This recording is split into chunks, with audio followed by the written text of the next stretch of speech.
Oh, yeah.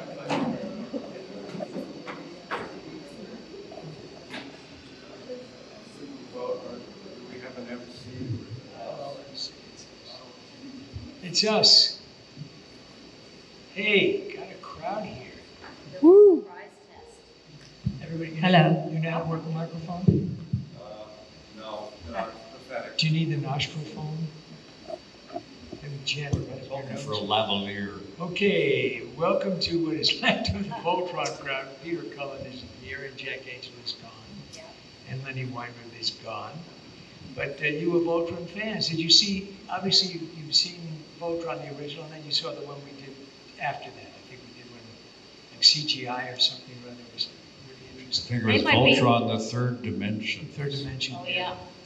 So you must have questions. Above all, I'm sure you have questions. So shout out a question and we'll try to answer the best we can. So just and tell me who you are. Give me your name and start out with a question. Go to it. Go ahead. Or maybe I'll just start the ball rolling. You feel like talking right away? You want to talk? You have a question? I'm good right now. Okay. I was going to say that a lot of people think that we did this to picture. We were just talking about this. And we didn't. This was a Japanese film that came. And when we saw the picture, all the mouths of all the characters were like this. Like fish. And we had to say things like, over here, I'm coming, quick, get on the thing. And went, like that. So we just did the lines to time, where they said, we need a line, 2 seconds, 0.5, do it in that amount of time. So if it was 2 seconds, 0.4, they say that's not good enough. You have to do Gotta be 2.5. fitting it right in. Or it was too much or too little, etc. So that was really interesting training. I think this is the first anime. It was the first anime. It was the first anime, yeah. So that was our first opportunity to play that. We And were only 12 years old at the we time. were quite young. And one of the funny things that I remember occurring was Neil had a deep voice, Peter Cullen had a deep voice. I don't know about Lenny Weinberg, Jack Angel had a deep voice. The important parts of my body hadn't dropped yet. So my voice was kind of There are like, children here. and I know, that's what I said, important parts. And of course, the lady's voice was light. So when there were kids in the show, little kids running and screaming, running from the monster, they said, Michael, you'll be one of the little girls and one of the little boys running and screaming. And I had to go, oh, help me, oh, And we'd go like this. oh, it was really, help, oh. Years later, probably, I think by this time my daughter might have been about 13 or 14. This is years later, watching television, and I see it came up that Voltron had come up in some channel, so I switched and went to it. Oh, look at that, it's Voltron. I had never seen it. I'd never watched the show. And it was that segment when I was the voice of little girls, as well as my characters. And my daughter was sitting with me, she was about 13, she was about 13 or 14, and she's sitting and she goes, is that you? And I said, yeah. She went, you're the voice of little girls. I said, yeah, and I paid for your college, so shut up. That's acting. That's acting, that's right. And I do recall that at one point, Michael and I were shoved into a studio and we had to do giggling, simpering princesses. Yes. And Yes. that's an hour I'd like to forget, but I just can't. Yeah. And mice. Do you remember this segment with mice? Oh, yeah. Do you know how to do mice? No. Everybody try it. Everybody try it. You're That's now it. ready to be a voiceover performer. Kiss your finger, kiss your palm, do whatever it is, and you're the voice Then of one mice. time I had to be an old man who was from another planet, who was 85 years old, who had really long white hair, because everybody else was all filled up. So I was like, oh, Voltron! And everybody said, that stinks, that stinks. See what it is they had you, when we did this, when you did cartoons for some time, they had you for 3 voices. So if you had 2 important characters and they happened to be in that show, you owed them a 3rd voice of a peddler, an old man, an old lady, or whatever it was, you had to come up with it. And so sometimes you had 1 character in the show. You didn't have your 2 characters in it. since I was Sven and Lance, Sven might not have been in the show, so I was Sven, so they gave me the father or somebody else, and it was the same thing with BJ. She was Hagar, and then Aurora were both in it, and she owed them the third voice, and the same thing with, all of them, so we all had to do the exact same thing, so. But it was so much fun. Yeah, It really it was a lot of was. fun.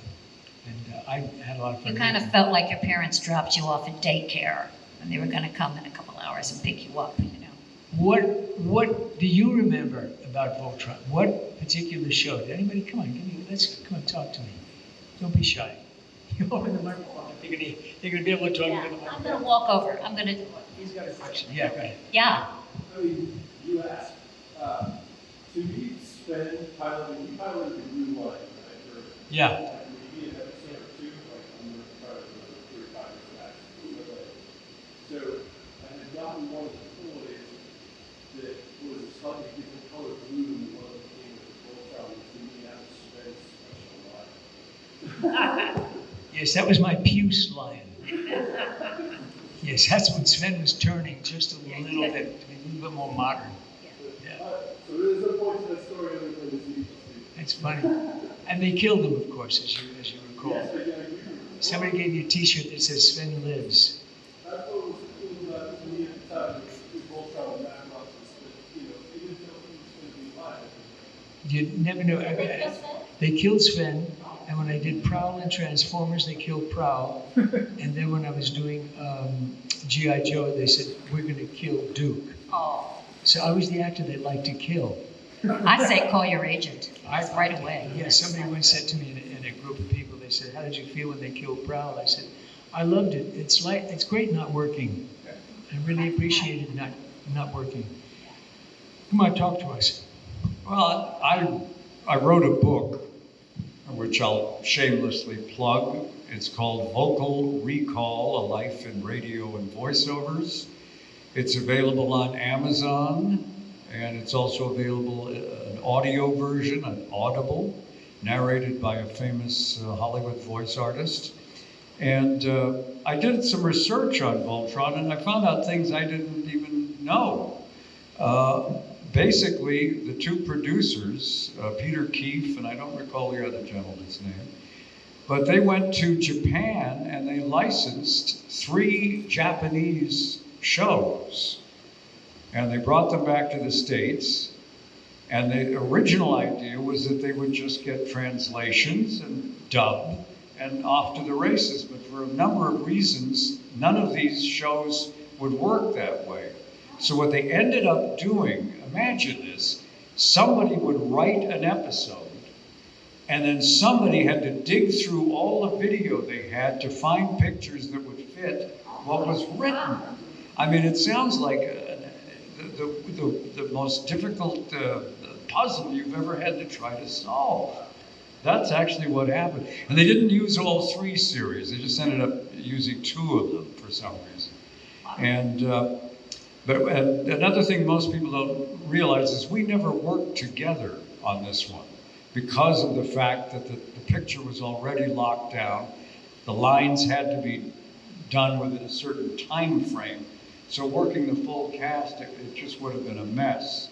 So we came in individually and read these lines out of context without the other actors there to bounce off of. And it's a very difficult way to work. I remember reading Angela Lansbury. I forget what animated movie she did. Disney, I think she was a teapot or something. Beauty and the Beast. Anyway, she said it's really, I read in the paper, they did an interview, she said, it's really disconcerting. You're all in a room alone. None of the actors are there. And I found it incredibly difficult. And I thought, yeah, welcome to animation. It's like having breakfast with your wife or your husband and they're not there. That to me sounds pretty good, actually. Is that Flint Dill back there? Yeah, you never know what's going to show up. Oh my God, there he is. Are you in a panel today?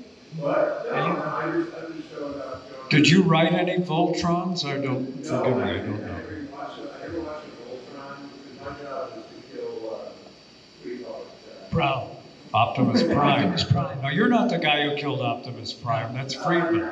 Well, I was like, Anyway, this gentleman wrote a lot of the G.I. Joes and the Transformers Transformers. behind us, sitting back there, yeah. what's so amazing about these guys is you hear their voices now, and it's 1985. They haven't changed. You know, You actually do your, like a Peter tag, you know, where you have the old guy voice when somebody calls you up and asks you. yes, it was for Community. I think that's the name of the series. I was doing Duke, the TV series, obviously, and then later on, years later, there was an on-camera film. It was a TV series, comedy called Community. And they said in it, the lead actor, and I'd never seen the show, the lead actor gets hit in the head and goes to G.I. Joe land. And he winds up, and it becomes animated, it becomes very hip, very edgy, not for kids particularly.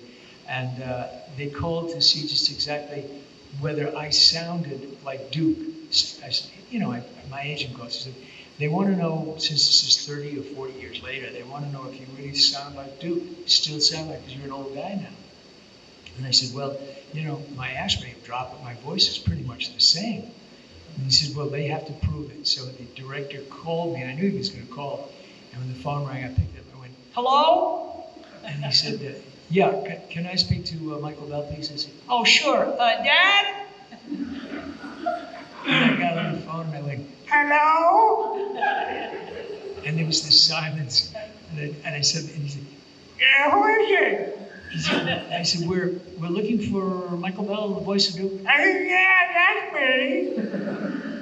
And I thought he was going to hang up. I just held my breath for a second. I said, okay, knowing is half the battle. He went, okay, good. All right, good, okay, fine. And I met him since, and he said, I was so close to hanging up to figure out who I was going to get to do your voice. I was so close. So I timed it. And that's how Voltron helped me. Timed I it. used to, Who do your voice What's that? Who do your voice today, right? it doesn't have to. I mean, you keep using it. What do you do to keep it going? You're just forever young and very immature, I The think. blood of a small child helps. I used to do the voice for all Disneyland, Epcot Center, and all the, hi, welcome to the Magic Kingdom, Please take small children by the hand and watch your ass on that moving walkway. I would do those.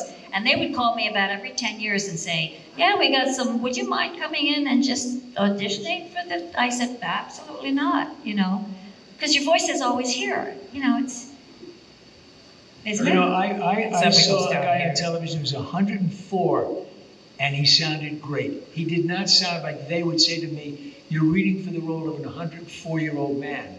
So you wind up, and do that kind of thing. This guy sounded great. He sounded a wonderful voice. He probably sounded like that when he was 35. So it's just something that's in their head. If you're 104, you have to sound like you're 104. And people that old don't sound like that anymore, especially in California. They say, give me an 80-year-old guy. You mean like Harrison Ford? Yes. You mean like 80 years like, Sounds exactly the same. Yeah, absolutely. I had a wonderful experience in the 80s. Speaking of voices, I got to do an episode of the Jetsons. They did some new Jetsons. And I'm in the studio, and in comes renowned, revered voice actor Dawes Butler. And he is not in the best of shape. He's hunched over, and he's got one of those canes with a tripod on the end. When you got one of those, I have him. I use it regularly. Yes. well, so I was anyway. He comes in, and they start to record, and it's suddenly, well, gee, Pop, can I borrow the spaceship? It was just absolutely, it was perfect, And watching this, because he was pretty close to death at that point. Watching this guy still able to do that Leroy voice was just so amazing. it's like muscle memory. I think he just, that's what he always did. He did all those characters, Captain Well, there's a Crunch and all story. I that. think Mel Blanc was in the hospital and he was in a coma. And somebody sat next to him and said something like, so what's happening, Bugs? And he did his whole thing. It just came, as soon as you said Bugs or whatever the character was that they said, he jumped to it. And he had been in a coma. And he was just, it's just one of those knee-jerk things that you wind up doing. And using, a voice like, to me, the standard is if you're going to do a young kid's voice, he wound up, doing so many, going through the change. It's pretty. It's just, there's basics. There's basics when you're doing voice work, etc. Except the powers that be don't always trust that. So when that series comes back, 7 or 8 or 9 years later, they'll look for somebody else to do your voice, and they'll have you say, "Do you audition for this? Would you come in and audition for this?" And you feel like you're auditioning for your career. For years, I did a character for a commercial called for Parquet, and I would go, "Butter, Parquet, butter," and I did it for years. And then years later, it came back, and they said, "We want you to audition for it." And I said, I still sound the same. What difference? They gave it to some kid in New York, and the show, and the commercial died. It went in the toilet. As much as he tried, it didn't happen. It's like when John Irwin used to do Morris the Cat. Yeah. And he was, I don't know, in his 70s or something, and a new person was taking over the ad, a young 25-year-old or something. Not there's anything wrong with being 25. I love being 25. And he came in and did the new session, and he went, "Wow." I don't know what the cat was. Do you remember how he sounded? Oh, is that a kind of, yeah, right. Like that. Upper And she class. went, "I'm sorry, but John, I don't think Morris would sound like that." Yes. Oh, that happened to you recently, didn't And he it? said, "Goodbye." And he left. Yeah, didn't that happen to you recently? Somebody said, "Do Wilma for me." Oh yeah, I was at a Comic-Con and somebody said, maybe Velma. Velma. And I went like, "Oh, Jinkies," and he went, "No, that's not it." Everybody's a critic. How about Jinkies? How about Jinkies? No. Thanks anyway. That's Next. I heard a great line. Somebody said, "Voiceover is the job that has to be reapplied for on a daily basis." Yeah. Wow. Yeah. You must have a question. Yes, good. You got a question. You mentioned the character that someone always would snap back to life with and automatically do that even if they're 100 years old or, Is there a character like that for you or any of you? What character can you automatically just snap back into with such? Probably any of them other than Thunder the Hungarian, Thunder the Barbarian. I'm not going to go deep anymore. Is there one that you like to do? Just Oh yeah, that would be Chucky's dad, Chaz. Yeah, who had to sound like that. And I needed to sound like the kid. When Christine Cavanaugh, rest her soul, I didn't know who anybody was. And they said, "We want you to read for Chucky's dad." I said, "What does Chucky sound like?" Because she is not here. I had no idea who was playing it. And they said, "Oh, you want to hear the voice?" I said, "Yeah. If I'm playing the dad, I'd like to know what the kid sounds like."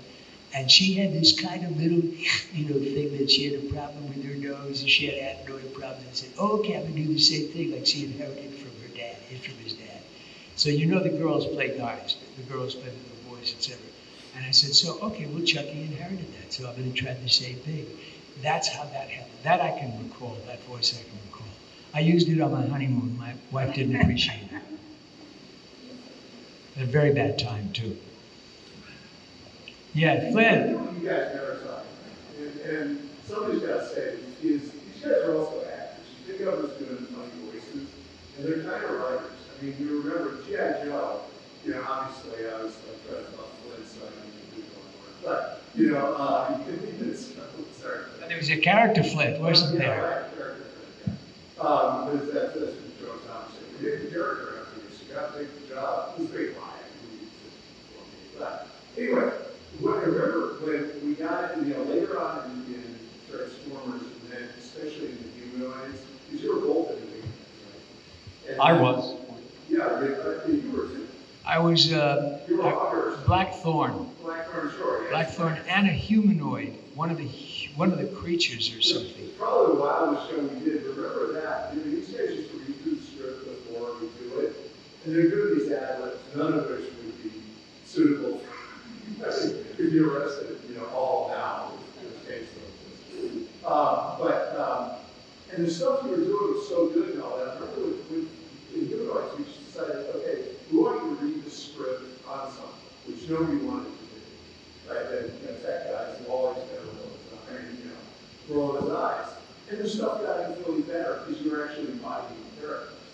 So they're kind of writers and actors and creators of stuff.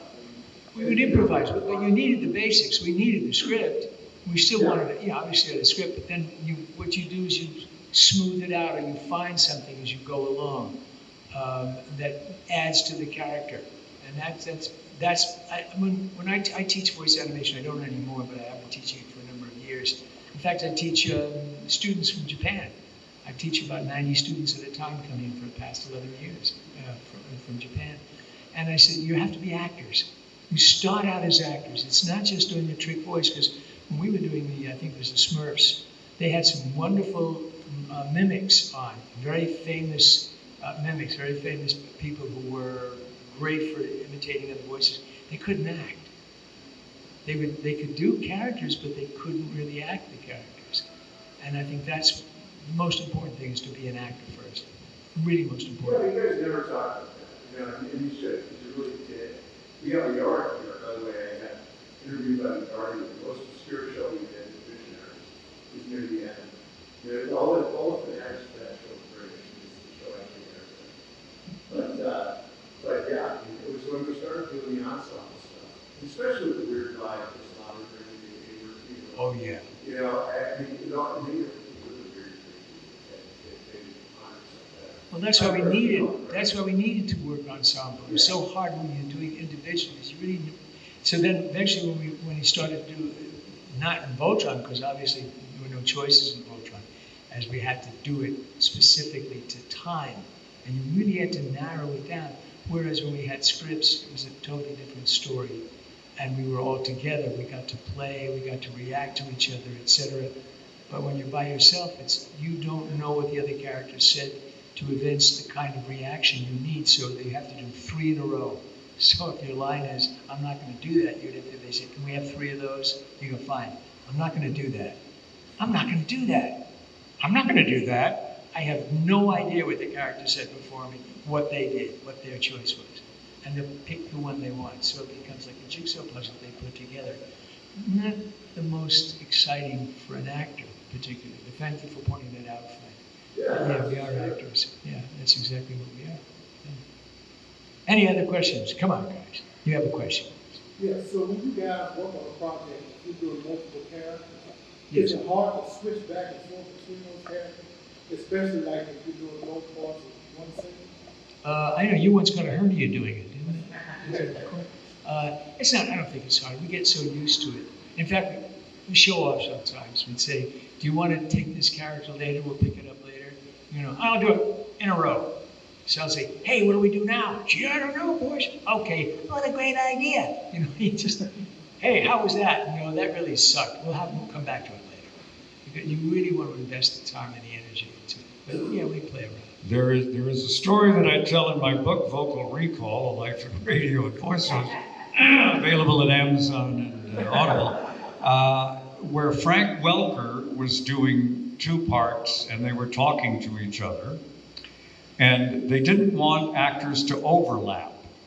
You had to leave a tiny nanosecond of silence between each line, or the 2 lines, in case they wanted to slide something around. So if actors accidentally overlapped, Wally would go, oh no, we had an overlap, gotta go back, gotta do that. So Frank is doing the scene with himself, right? Ping-ponging back and forth at incredible speed, and every line reading is right on. I mean, I was transfixed. And Wally thought he heard an overlap. Oh, I'm sorry, we had an overlap. Wally, it's all Frank. How the bleep can there be an overlap? Wally, oh God, I'm sorry, Frank. Jeez, I don't know. No problem, because Frank is the nicest guy in the world. I don't know if you've ever had a chance to meet him, but I often say if there's anybody in this business who's entitled to be entitled, it would be Frank. But he's just not. He's so friendly and cooperative. Listen, I did a show with Frank, and I had to talk underwater in one of the characters, and so I thought, you want me to do this whole line's underwater? And her late husband, who directed me, said, yeah, you can do that. I know you can do that. And I said, well, let me try. So I took some water. I went, oh, what do we do now? Well, try it again. And it wasn't clear. I tried about 3 or 4 times and I'm choking. And I took some coffee. I thought, coffee will do it. I took some coffee. And again, I tried. He said, Frank, who also had to talk underwater, he said, Frank, why don't you do your line first and then Mike will follow yours because maybe you know. So Frank went, oh boy, hey, oh boy, we're really in trouble. And I said, well, Frank, why didn't you help me with that and show me how to do that the first time? And he said, because it was so much fun watching you drown. So it's not such a nice guy. Frank has done every cartoon, crab, animal, monkey. He does Curious George. He's just an amazing, I'd say, Except a voice the narwhal. genius. Narwhal, except the narwhal. He can't do a narwhal. Because I taught you to do it. I was telling you that when my first cartoon was Jana of the Jungle, and I just had one voice then. I was like, hi, welcome to Denny's. It was just a nice little, high voice. And so I've gone, oh, just over here, please, Montero, get the, And they said, okay, now she speaks to the narwhal in his own tongue. And I'm sitting next to Michael and I go, what's a narwhal? He says, go something like, just go, and so I was on the job training and I turned to Michael, Michael, what do bats sound like? So I was doing it, which is why I wound up doing Gleek, the Blue Monkey, and the Super Friends, because Frank wasn't in the game yet. And then when Frank got in the game, then he was able to take over and do it beautifully, and do all those different characters beautifully. But he was offered a movie to do chimps. I think it was called Race to the Stars or Race to the Moon or something. And he said, give it to Michael Bell, because he was doing something else.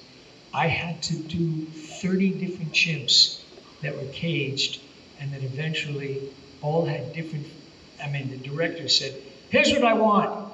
This chimp is thinking out loud. He's really unhappy. We'll show you and he showed it to me. I thought, what the hell, what does the chimp sound like when he's and so of course I had to do thinking chimp asking a question, but not talking. This is really chimp stuff. So I, thankfully, knew enough, so I was able to do it. But by the end of that day, and that was a long day, I couldn't talk for about 4 or 5 days because I was doing this.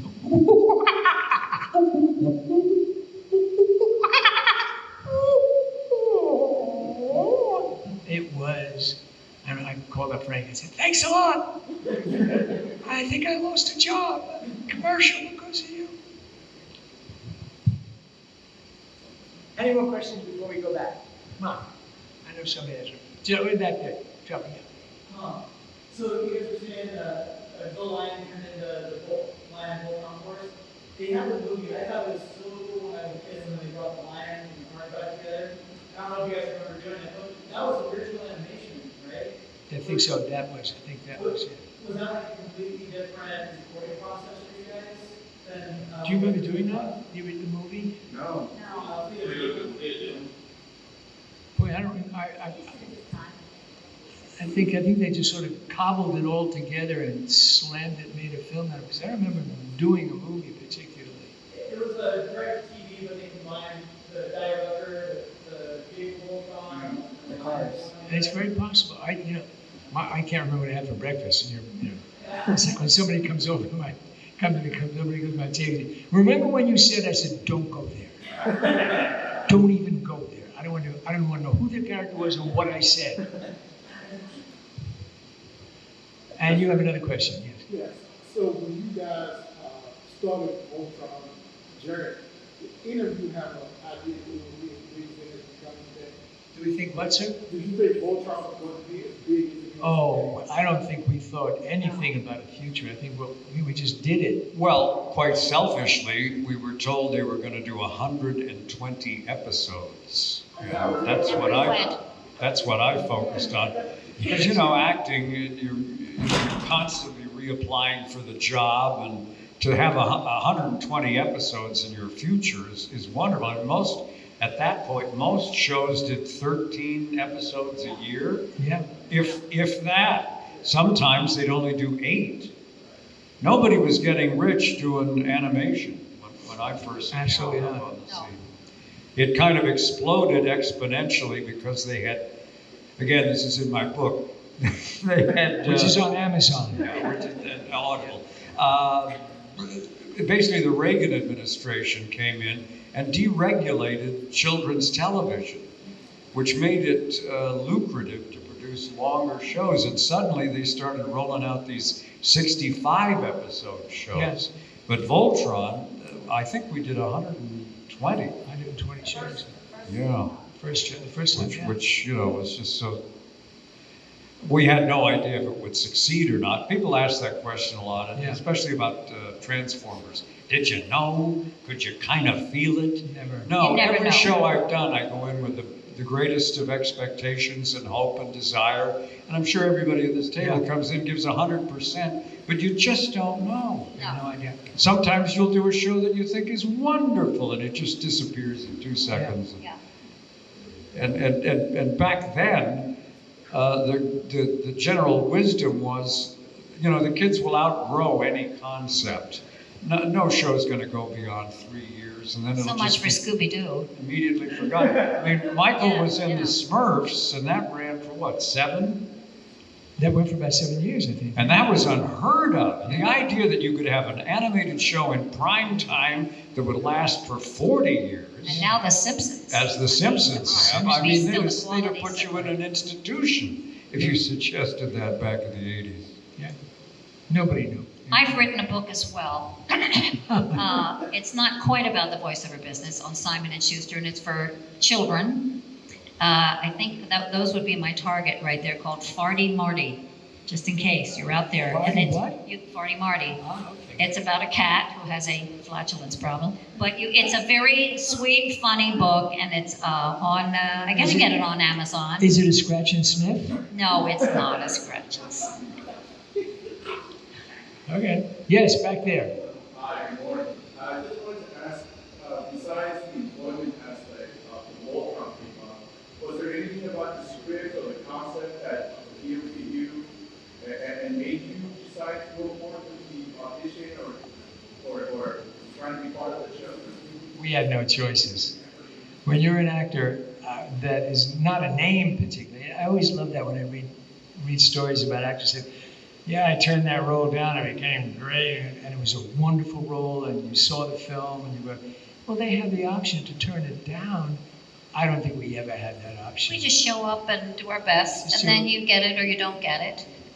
Yeah. About Voltron, I was doing a Voltron at Comic-Con with probably you guys, and a young girl came up to me, not probably really young now, about 40, but she was really, looked very young, and she said, I love your character, Allura. She said, I used to have the lions, and that was my toy that I slept with. Now, these are metal toys. My mother worked, my father was not there, and she said, I swore that I would get a car of my own, and I'd call it Blue Lion. And she took me out to the parking lot, and I signed her car. It was a blue Corvette, and I said Allura was the license plate, and I signed the car, and she said, that made me feel so empowered. I went, it did? She said, yeah, because you were right in there with the guys, and you were kicking butt, and you were tough, and you weren't, you know, a crybaby and this, that. And she said, and I thought, wow, you never know. You do these things, you have no idea that it means anything to anybody. But some little kid sitting at home goes, wow, I'm strong, you never know. So you just do your best and put it out there, and sometimes you hear those nice stories and you go, wow, okay, I can use that, that's good. We've never had the option to say, no, I don't do that kind of show. We did anything. Whenever it came by, you know, Viewmaster, I'll do whatever you want. Because it was fun too. What's that? It was fun. Yeah, We it was weren't lifting fun. heavy things. Yeah, of course. You know, that was our work. Yeah, And we were lucky. right now I'm dubbing shows for Netflix. I just did a thing called Troll. I spent a lot of time doing that. I'm You not do going to say, that. no, I don't do, I'm sorry, I'll do that. Just pay me and I'll for you. Whatever you want. I did that for Inhumanoids. I think there was a character in Humanoids that sounded like it was a giant ball of phlegm that was killing people and whatever it was. Of course, you didn't see anybody die, and I did by the time I finished that, we're going breaking for lunch. I said, there's no room. This is a little risque, but I'll go ahead anyway. Do you remember when we were doing these were giant flowers that would eat human beings. And so they were supposed to be slobbering because they had spotted their prey. And so were 4 or 5 middle-aged guys in a row, with Wally directing us, like he's waving the baton. And we're doing this.